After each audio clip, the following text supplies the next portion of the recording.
So ACID support is currently on the key value API level. On the SQL level, it's like coming very soon. So it's in development for like a year already, probably. So it's going to be released very, very soon, I hope. So once we have that, we will be like fully ACID compliant, even when you do SQL queries. Can you go back to the previous slide where we have the Ignite and Spark? Sure. Do you have instances where we have an hybrid implementation? And because one is geared towards OLAP and OLTP, and there may be scenarios, especially so I focus a lot in large financial institutions. And Yeah. Right? So you need both kind of process. Absolutely. Yeah. So like the persistence store I was talking about, right? So when you're using native persistence, like if you're doing like third-party integration with a third-party persistent storage, it's pretty hard to do all of workloads, even and especially hybrid workloads.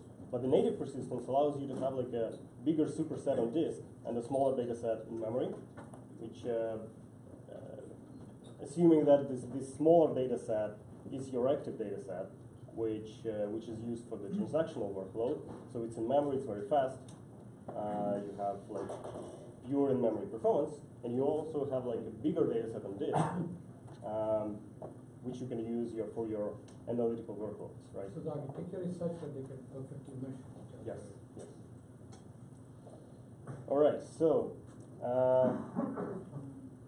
So this is like, again, like very high-level architectural diagram of how it looks like. So we will have an in-memory RDD or DataFrame deployed on the GridGain cluster across the GridGain nodes or Ignite nodes, actually. And then you have Spark workers and Spark jobs executed on top of that. Yes, I have a question about no data movement. So the Spark RDD or DataFrame, your data comes from your Apache Ignite, right? So since Spark it does not have a data locality, it does not know which data is which node. So when you partition your DataFrame or RDD, partitioning still need to shuffle data across the node, right? Well, so no data movement is probably like kind of too big of a statement. But we have multiple optimizations to reduce the data movement, like especially with the DataFrames, when a query is executed. So even if you like whatever you do with the DataFrame, right? So basically, like what we do, we take the logical plan that Spark created for us, and we try to execute as much as possible on the Ignite cluster, so that the result set is as small as possible. And the amount of data transferred to the Spark cluster is reduced. I mean, obviously, we need to create a result set on the Spark cluster because it's a Spark application, and we need to transfer a certain amount of data to the Spark worker nodes. But we try to minimize the amount of data that has to be transferred.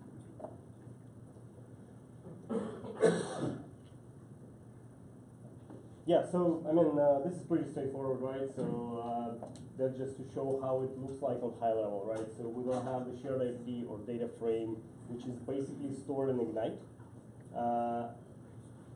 And Spark jobs can use the RDD API or DataFrame API to interact with the data that is in Ignite, right? So that allows you to both like share the data between different applications and also to get the performance improvements from the in-memory storage.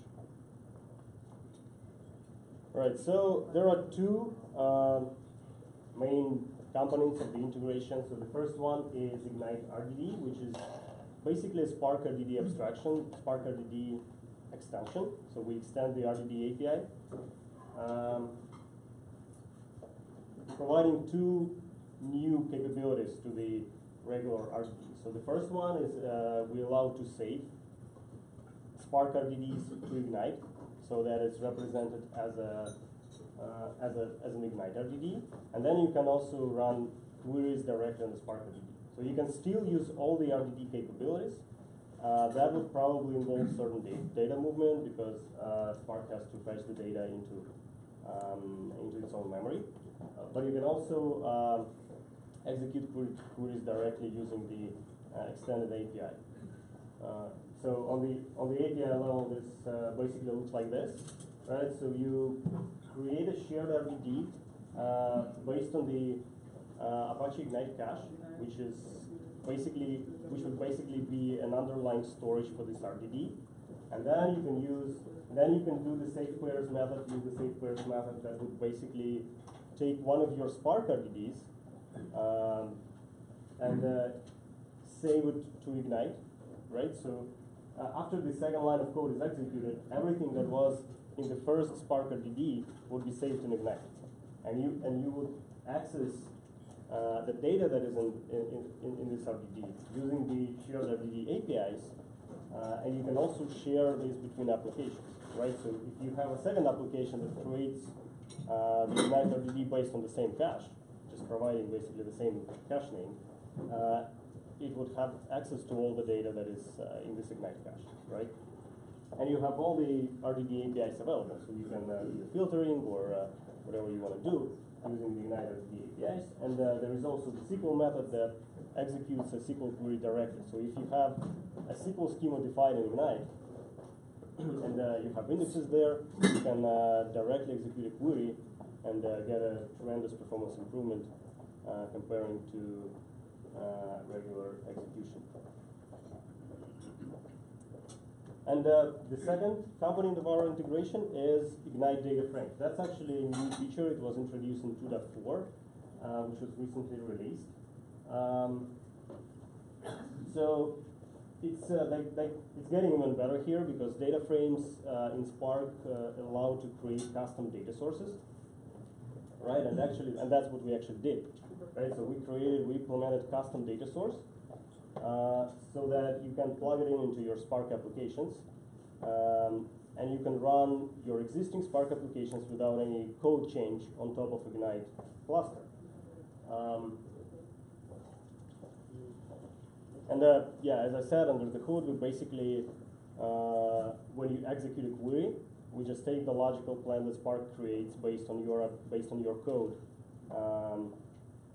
and execute it directly on Ignite, so that the amount of data that has to be moved from the Ignite cluster to the Spark cluster is minimized. So that's actually how the execution looks like, right? So you execute the query is executed on the Spark cluster, whether you provided a SQL query or maybe you used like different, Spark DataFrames chain methods to build this execution tree in Spark. That would actually be converted to an Ignite query that would be executed on the Ignite nodes. And then the result set from individual nodes would be transferred to the Spark nodes, and the Spark node does the reduction of the result set and provide it to the application. Again, on the API level, so DataFrames integration, as I said, because of the fact that there is a custom data source like abstraction in the Spark, which we implemented, the integration is much more transparent. So here we don't have any custom APIs, like we have SQL method on the RDD API, for example, that we added there. Here we don't have anything like this. The only change that you would have comparing to your existing Spark application that works with other data sources would be those configuration parameters that you provide when you create a data frame, right? So when you save a data frame, for example, you have to provide you have to specify that that's an Ignite format of the data frame. You have to provide the configuration file, and basically that's it. Then you just call the save method on your existing data frame, which can be created based on other data source, and that data would be saved in Ignite. And then you can of course read the data from the data frame, right? So once you saved one of your data frames in Ignite, you can do any read operations that Spark DataFrames API allows to do. Again, the only thing you need to do, you need to specify that that's Ignite data frame. You need to provide a configuration parameter, probably the table name that this data frame refers to, and then you can execute Spark SQL queries, or you can use any other APIs available. Any questions so far?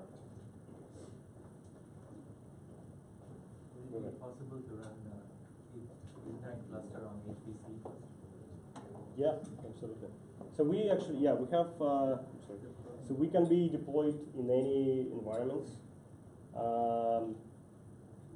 Like the only difference would be whether it's a cloud, like, or you can deploy on premise, right? The only difference would be like a discovery configuration, so that the nodes could discover each other.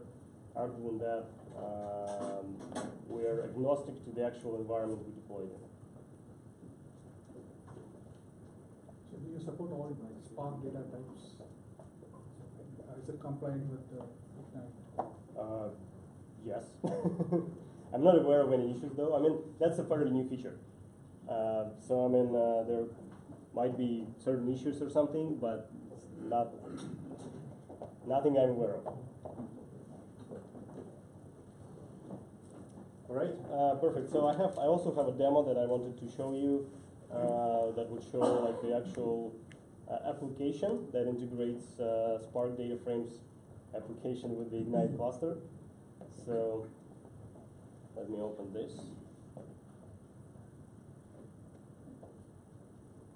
So I'll just briefly go through the code, and then I would run it and demonstrate how it works. So this application is kind of emulates, IoT application. So we would have a sensor data generator, which just basically generates a random data, kind of a sensor name and the temperature from that sensor, for example, right? It writes all this data to the socket and just does this in a loop with the random values. And then we would have two Spark applications. So the first one, the first application streams this data in Ignite, so it would read from the socket. This right here.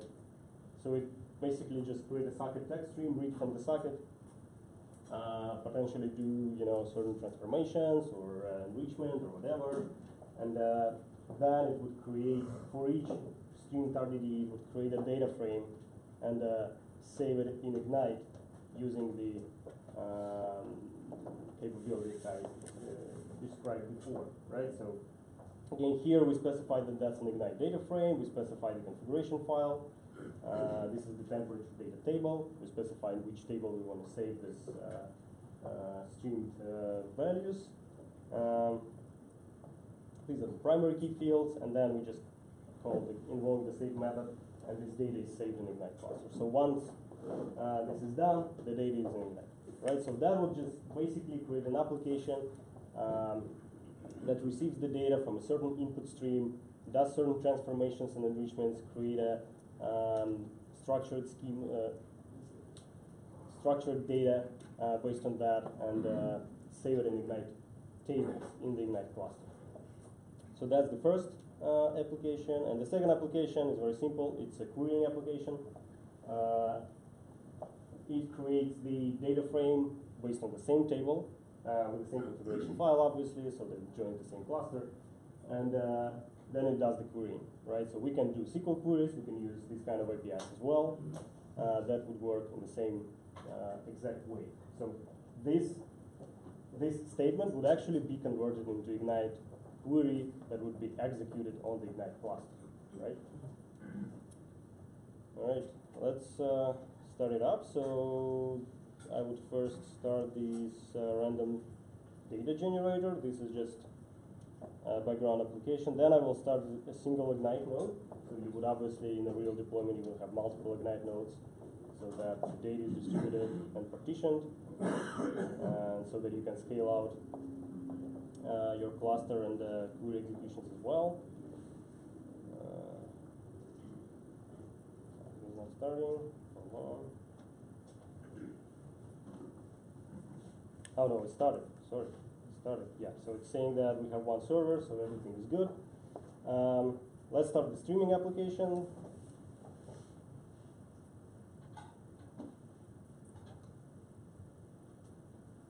So it provides certain outputs from Spark, obviously, and basically what happens is that it started the Ignite client there that connected to the cluster, and like for every RDD, it creates like a data frame with a certain amount of data that was consumed from this input stream, and this portion of the data is saved in Ignite.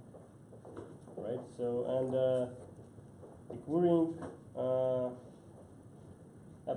query application, by the way, shows us all the sensors that have like high temperature, right? So we just want to detect,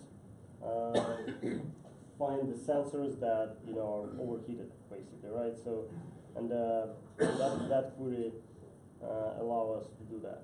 So these are the sensor IDs for which we had detected the high temperature, so we probably should do something with that, right? All right, so any questions on the code, on the demo? So how would you index data? Yeah, so I don't think it's indexed here actually, because it's like fairly straightforward. But what you can do, so there are different ways to do that, right? So you can provide the this in the cache configuration when you create the tables, when you create the caches. You can also do this using the DDR. So you can create tables in Ignite like you would do this in a regular relational database. You can do the create table, and then you can do create index, drop index, and whatnot. And then, I apologize, I came a little bit early in case you covered this, but do they support spatial, does it support spatial queries also? Spatial indexing? What do you mean by special indexing? Spatial. Spatial, yes, yes. Sorry, we have, yes, we have certain spatial support. Currently not sure how it's integrated, how would it integrate with Spark. Probably something we should like take a look at, but yes. So when you're using like plain Ignite APIs, you can create spatial indexes, and you can execute special queries. Any insights into the security layer? So security layer, we have security capabilities in GridGain. So Ignite doesn't have security layer so far, at least. But we have certain capabilities in GridGain. So I mean, authentication, both authentication and authorization supported, integration with. So we use JAWS for security, basically. There are like two ways, right? So the simple way is where you just provide the credentials in the configuration file on the server side, and the clients will just authenticate based on that. And you can also integrate through JAWS with Active Directory, LDAP, and whatnot, Kerberos, and any other options that JAWS supports. I saw, your use cases by verticals, and financial services was this. Mm-hmm. Security is a big concern, so but could be, as robust. Yeah, absolutely. I mean, there is a chance some of those features would appear in Ignite as well, especially for like simple plugin password authentication, integration with like enterprise system like LDAP, Active Directory probably would remain in the enterprise edition, but So some of it out of the box, and some of it you have to probably looks like GridGain has done it. that's not up to me to decide, unfortunately. So right now, yeah. So at the moment, there are no security capabilities. Right? All the security capabilities that are available on GridGain. Ignite only provides encryption on the communication level, so you can use SSL to communicate between nodes or between clients and servers. Just a general question to understand the benefit of this integration. So what's the benefit of just using Spark without Ignite and then explode the data sources? Is that you put everything in memory in some kind of prepared consistent manner and it's distributed? Yeah. So it's performance basically, yeah, mostly performance, of course. So everything is in memory, everything is distributed, so you can scale it out, right? And as I said, we also, especially for DataFrames, right? Our rich SQL capabilities and indexing capabilities help a lot, because basically, as I said, we try to execute as much as possible on Ignite, and as long as your schema is indexed, as long as you have indexes and everything else, the actual execution will be very fast as well. Any kind of concept of value or partitioning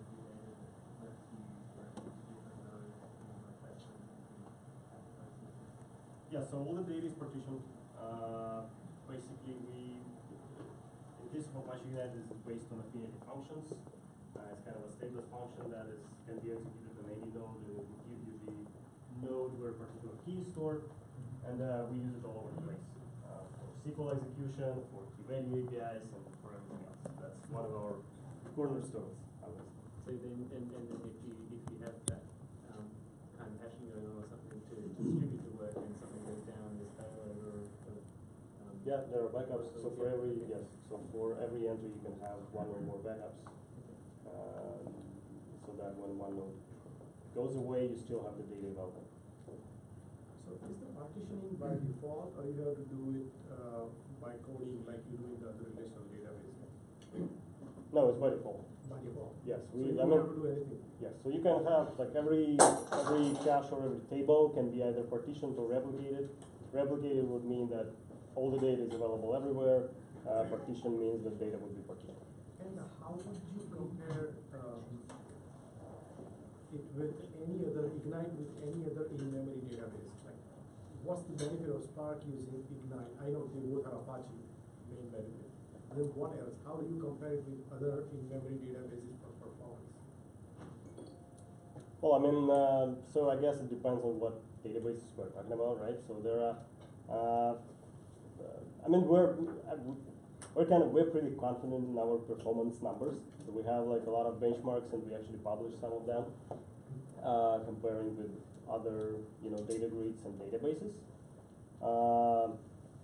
In case of like pure database use cases, like pure SQL use cases, it often really depends on kind of workload you have, right? But we would be at least comparable in performance or faster with most databases. And if it's relational, how harsh or how hard it is for the schema? Is it schema on grid, or no? It has to have predefined, solid, hard-coded schema, like other relational databases. No, you can do both. I mean, yeah. So you can. I mean, schema is static. I mean, that's a relational schema, so it has to be static. But you can change it dynamically in runtime. So you can create, remove, destroy tables. You can create indexes. You can do the alter table to it, remove columns. Stuff like that. When you run Spark on top of Ignite, since Ignite can change the data, how do the Spark nodes know what change? Because they are going to cache as well. You mean? So if the data changes underneath inside the Ignite cluster, how do the corresponding Spark nodes know that their cache is invalidated or whatever? Well, I mean, I guess if it's done by something else, like not related to your Spark applications, I guess the only way to manually recreate the data frame in this case. I mean, like if you, let me give it a thought. I mean, if you, that's for the case when you cache it in Spark's memory, right? You probably just don't have to do this because so it like pushes down. Right? Yes. And if you don't do this, I mean, I guess you don't have this issue. It's the same as when Spark uses other data sources underneath. Right? If underneath data is changed, Spark has the way to kind of. Yeah, I guess so. I mean, exactly. I mean, we're not doing any magic there, as I said, especially with DataFrames. We're not augmenting the APIs or anything. So we just implement the data source, the Spark data source, right? Like other databases would do. So in that case, something like Tachyon is also used to persist Spark in memory storage. Right? Is that this is used in as an alternative to Tachyon, or? Well, I mean, so Tachyon is distributed file system, right? As far as I remember. Yeah, but I guess you can. I haven't used it, but I mean, it's kind we actually have a memory file system component on top of Ignite caches, right? So kind of a file system API which is compatible with Hadoop file system API as well, so that we can integrate with Hadoop this way. As for Tachyon, I mean, frankly, I haven't seen much competition with this one.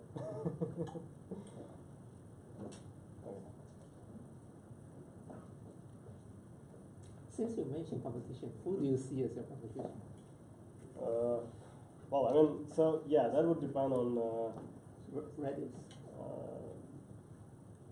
Redis for like plain in-memory caching, like this kind of old school caching use cases.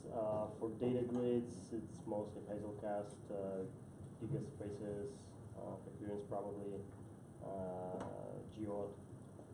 For in-memory databases, we see MapSQL a lot, probably WorldDB. With persistent store, we actually we can be even replacement for Cassandra with certain improvements because we have like more in-memory capabilities on top of the disk storage, and it's still like a distributed database, right? It can be both NoSQL or SQL based as well. So is it supposed to join in the Kulichenko? Yes, absolutely. Yes. So for joins, we support both collocated and non-collocated joins, meaning that if you do the collocation of the data that is joined, there would be no data reshuffling during the execution. If you cannot do that for whatever reason, we also support non-collocated joins as well. That would be worse from performance standpoint, of course, because there would be data reshuffling between the nodes, but it would still work and give you like the correct result. Is it something any asset property that can use it for the transaction? So yes, so transactional support, as I said, we have like full transactional support in the core of the product, but it's currently available only for key value APIs. For SQL, it's upcoming. Like as I said, it's like in development for probably a year already at this point, so it's gonna be released very soon. Without sharing names, would you be able to tell the size of the institutions in financial services and healthcare and hospitals, pharma? Yeah, We don't have to give names, but yeah, I understand. here's the typical scenario we're running into, right? So most of these biggies, and obviously in today's world, protection of information is super critical. So you have the traditional players, who've done it for years. So what would be in it, for somebody to, to kind of like, switch allegiance, Yeah, we have huge clusters. And I know exactly. Up to hundreds of nodes with terabytes of data at least. Given that the origins has been OSF, but same thing happened, when the Linuxes and the other big OSF came products, but then there were commercial pieces, like the Red Hats and the SUSEs. So I guess GridGain has taken that step in the in-memory database, I would say, right? Yeah, we are doing this step certainly. Yeah, like you just said, right, security. But there's enough for people to. I'll talk to Joe. Yeah, we can talk separate, I guess. All right. Guess we're running out of time, right? Yes. All right. Thank you. Thank you very much.